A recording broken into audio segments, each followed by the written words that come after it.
Good morning everyone. I hope आप सभी लोग हेल्दी होंगे, घर में सभी लोग हेल्दी होंगे।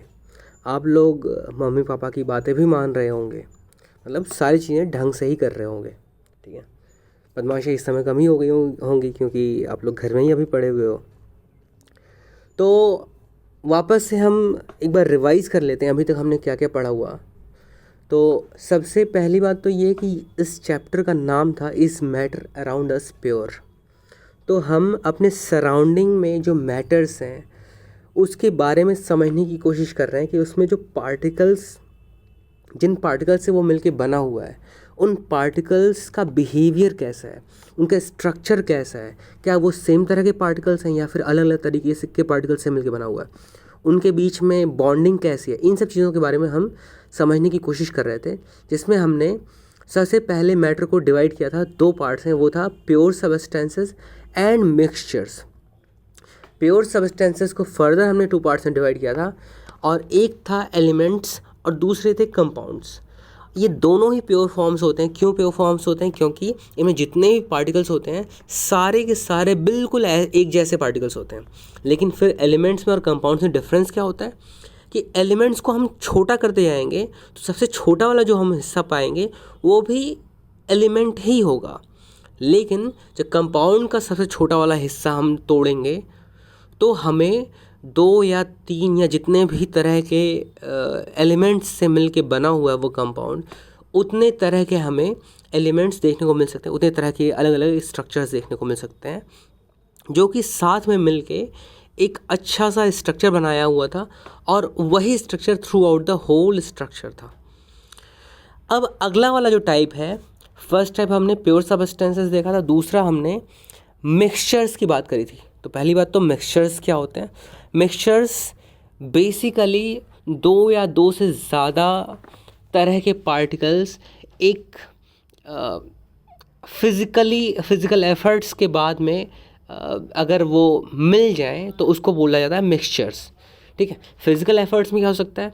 उन दोनों को पानी में जो कोई भी एक सब्सटेंस घोल दिया तो फिज़िकली हमने उसमें कुछ एक्टिविटी करी, मतलब एक तरीके से फिज़िकली अगर हम दो तरह के सब्सटेंसेस को मिला दें तो उसको हम मिक्सचर बोलते हैं। अगर हमने बालू में चीनी मिला दिया तो वो भी एक तरीके का मिक्सचर है। ठीक है, अगर हमने पानी में चीनी मिला दिया वो भी एक तरीके का मिक्सचर है। अगर हमने नमक और पानी मिला दिया ये भी एक तरीके का मिक्सचर है। वहीं पे बालू और पानी भी अगर मिला दिया तो ये भी एक मिक्सचर है। अब बात आती है कि इसमें से कुछ मिक्सचर्स तो ऐसे हैं जो बहुत अच्छे से एक दूसरे में घुल मिल जाते हैं, पता ही नहीं चलता है कि वो दो अलग अलग सब्सटेंसेस हैं। और वहीं पे कुछ ऐसे भी मिक्सचर्स होते हैं जिसमें दोनों अलग अलग हो जाते हैं। दोनों कितना भी आप मिला लो, वो भले ही हो सकता है एक दूसरे के साथ में रहें, लेकिन फिर भी एक दूसरे के साथ में एक बाउंड्री बना लेते हैं, दोनों के साथ में मिक्स ढंग से नहीं हो पाते हैं। तो इन्हीं के बेसिस पे मिक्सचर्स को दो टाइप के मिक्सचर्स में डिवाइड किया गया है। पहला है होमोजेनियस मिक्सचर्स एंड दूसरा है हेट्रोजेनियस मिक्सचर्स। होमोजेनियस मिक्सचर्स क्या होते हैं? कह रहा है homogeneous mixture is a mixture which has a uniform composition. जैसे अगर हम प्योर सब्सटेंसेस के बारे में बात करें तो प्योर सब्सटेंसेस में सारी चीज़ों का यूनिफॉर्म कंपोजिशन था, चाहे वो कंपाउंड की बात करें चाहे हम एलिमेंट की बात करें। लेकिन उसमें किसी तरह का कोई डिसऑर्डर नहीं था। लेकिन उसमें मेन डिफरेंस क्या था कंपाउंड में और एलिमेंट में, कि अगर हम सबसे छोटे पार्टिकल्स को तोड़ें तो एलिमेंट्स में सबसे छोटा पार्टिकल जो था वो सबसे बड़े पार्टिकल जैसा ही दिखाई देगा। लेकिन कंपाउंड में जो है हम अलग अलग हम तरह के पार्टिकल्स देख सकते हैं फर्दर तोड़ने पे, लेकिन क्या उसको हम फिज़िकली तोड़ सकते हैं? क्या फिज़िकली हम सेपरेट कर सकते हैं दोनों तरह के मॉलिक्यूल्स को? तो आंसर है नहीं। तो कंपाउंड में और होमोजेनियस मिक्सचर्स में यही सबसे बड़ा डिफरेंस है कि कंपाउंड में जो भी मॉलिक्यूल्स हैं उन मॉलिक्यूल्स को सेपरेट करने के लिए जो भी हम मेथड्स यूज़ करेंगे उनको केमिकल मेथड्स बोलते हैं। लेकिन होमोजेनियस मिक्सचर इस तरह के मिक्सचर्स होते हैं जिनके कंपोनेंट्स को अगर हम सेपरेट करना चाहें तो हम फिज़िकल मेथड्स से कर सकते हैं सेपरेट।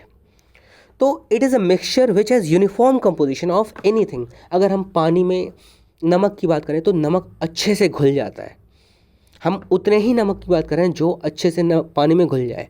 तो नमक और पानी का जो मिक्सचर हो गया वो एक तरीके से होमोजीनियस मिक्सचर हो गया। इन द सेम मैनर पानी का और चीनी का भी मिक्सचर होमोजीनियस मिक्सचर हो गया। पानी का और इंक का जो मिक्सचर है वो एक होमोजीनियस मिक्सचर हो गया।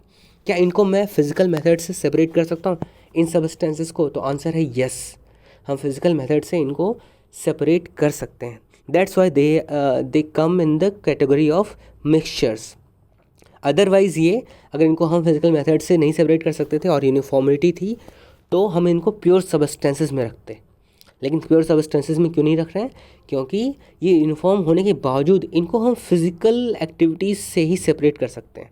यही सबसे बड़ा डिफरेंस है। क्लियर है? इसमें क्या है, the particles of the mixtures are not visible by the naked eyes. इसका मतलब ये हुआ कि अगर मैंने एक गिलास पानी में अगर थोड़ा सा नमक घोल दिया है, अच्छे से घोल दिया है, इतने अच्छे से घोल दिया है कि नमक पूरी तरीके से उसमें पानी में मिल चुका है, तो क्या मुझे नमक का एक भी पार्टिकल दिखेगा? एक भी पार्टिकल क्या मैं नंगी आंखों से देख सकता हूँ? तो आंसर है नहीं। अगला पॉइंट कह रहा है the particles can not be separated by filtration. क्या मैं अगर फिल्ट्रेशन कर देता तो नमक और पानी अलग हो जाता? तो आंसर है नहीं। तो फिल्ट्रेशन से भी सेपरेट नहीं होते हैं दोनों सब्सटेंसेस। तो दिस इंश्योर्स कि ये एक होमोजेनियस मिक्सचर हो सकता है। अगला पॉइंट कह रहा है the mixture is stable, the particles do not settle down. इसका मतलब ये हुआ कि अगर मैंने नमक और पानी के घोल को 1-2 घंटे के लिए रख दूं तो ऐसा बिल्कुल नहीं होगा कि नमक के पार्टिकल्स नीचे आके बैठ गए हों। लेकिन वहीं पे अगर मैंने बालू और पानी का मिक्सचर बनाया हुआ होता तो क्या कुछ देर के बाद में बालू के पार्टिकल्स नीचे आके बैठ गए होते? तो आंसर है यस।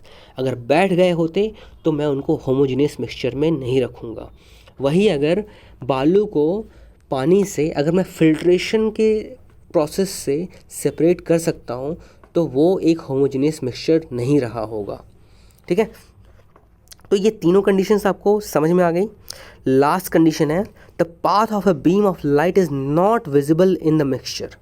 इसका मतलब ये हुआ अगर मैं एक लाइट का बीम डालूँ इस मिक्सचर के ऊपर तो वो लाइट की वजह से लाइट जहाँ जहाँ से जा रहा होगा सिर्फ और सिर्फ वहाँ पे वही एरिया विजिबल नहीं होगा। इसका कहने का मतलब ये है, मान लो मेरे पास में एक पानी का बॉटल है, ठीक है, एक पानी का बॉटल है, उसमें पानी मैंने भर दिया था यहाँ तक, ठीक है, और इस पानी में मैंने नमक घोल दिया था।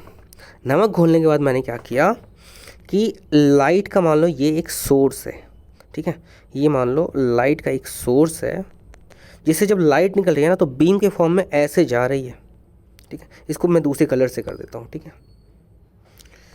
मान लो लाइट जो जा रही है वो ऐसे जा रही है, यही मतलब ऐसे जनरली ये ऐसे बिल्कुल एकदम पैरेलल पाथ नहीं फॉलो करता, जनरली वो स्प्रेड करता है। लेकिन इस केस में मैं कंसिडर कर रहा हूँ कि ये स्प्रेड नहीं कर रहा है और ये बीम के फॉर्म में जा रहा है। तो पानी के पार्टिकल्स के से होते हुए अगर जा रहा होगा ये, और पानी का सिर्फ और सिर्फ ये वाला एरिया, जिस एरिया में पानी, जिस एरिया में से लाइट होके गुजर रहा है, सिर्फ और सिर्फ अगर ये लाइट रोशनी कर रहा है, दैट मीन्स कि यहाँ पे स्कैटरिंग ऑफ लाइट हो रही है। और अगर होमोजेनियस मिक्सचर होगा तो यहाँ के पार्टिकल्स, ये जो ये वाला एरिया है, इस एरिया के पार्टिकल्स ज़्यादा विजिबल नहीं होंगे। यहाँ के जो पार्टिकल्स हैं, बाकी सब जगह के पार्टिकल, वो जिस तरह के दिख रहे होंगे, यहाँ के भी पार्टिकल्स उसी तरीके से दिख रहे होंगे जो लाइट बीम जिस एरिया को क्रॉस कर रहा होगा, ठीक है।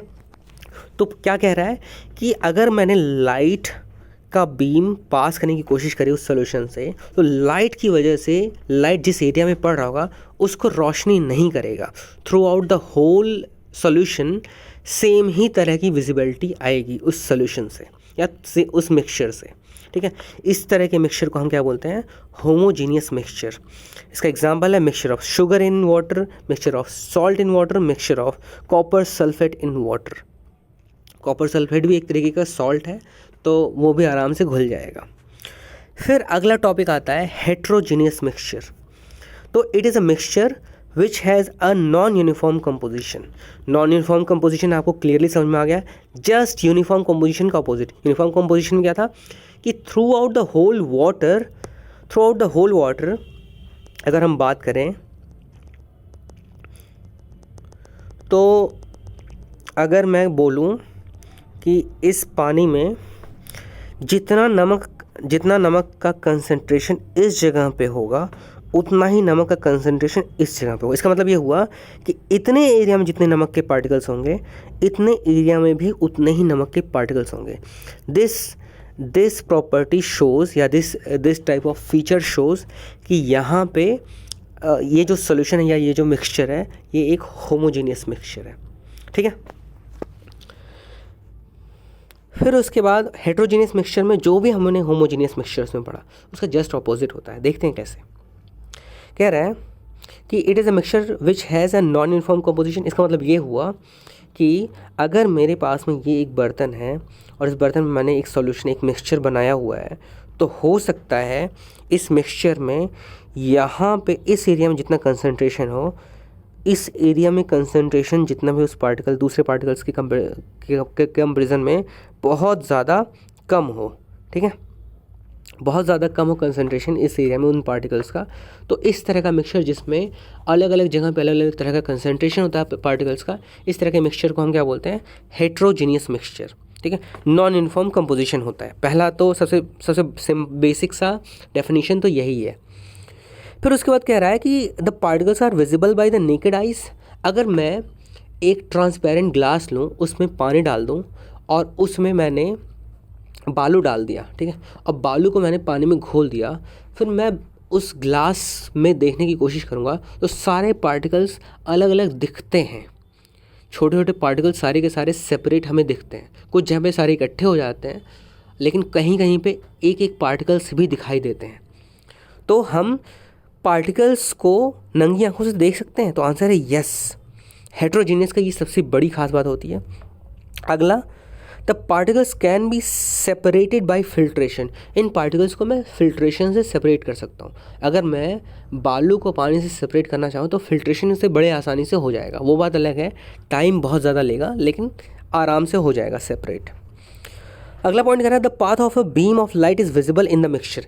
इस कंडीशन में path of the beam will be visible. इसका मतलब ये हुआ कि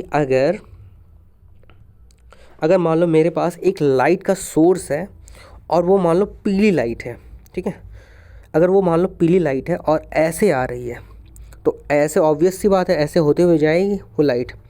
तो इतना जो एरिया है, इतने एरिया का जो ये जो मिक्सचर है, इसका जो कलर है, इसकी ब्राइटनेस रिलेटिवली ज़्यादा हो जाएगी बाकी सारे सॉल्यूशन की कंपैरिजन में, क्योंकि इसके थ्रू जो लाइट जा रही होगी वो लाइट पार्टिकल से टकरा के रिफ्लेक्ट हो रही होगी, और वो रिफ्लेक्ट होकर चांसेस हैं कि हमारी आंखों तक आ रही होंगी। क्लियर है? तो ये बहुत बड़ा डिफरेंस होता है। ऑलमोस्ट ये जो चारों पॉइंट्स एक दूसरे को कंट्राडिक्ट करते हैं दोनों ही केसेस में, होमोजीनियस केस में और हेट्रोजीनियस केसेस में। दोनों ही के ये जो चार हम ये पॉइंट्स हमने लिखा हुआ है, ये चारों पॉइंट्स याद होने चाहिए, और ये जो डेफिनेशन लिखा हुआ है वो याद होना चाहिए। और इसका एग्जाम्पल में क्या कह रहा है? Mixture of salt and sand, salt और सैंड का मिक्सचर हो गया, mixture of sulphur and iron filings, mixture of oil and water etcetera. तो ऐसे जो है डिफरेंट आप ऐसे मिक्सचर आप ढूंढ सकते हैं जो आपस में ढंग से घुल मिल नहीं पाते हैं, उनमें यूनिफॉर्मिटी नहीं रहती है। ठीक है, तो आई होप ये चीज़ें इतनी समझ में आ गई होंगी। बाकी नेक्स्ट लेक्चर में हम कंटिन्यू करेंगे। तब तक के लिए stay home and stay safe. Thank you.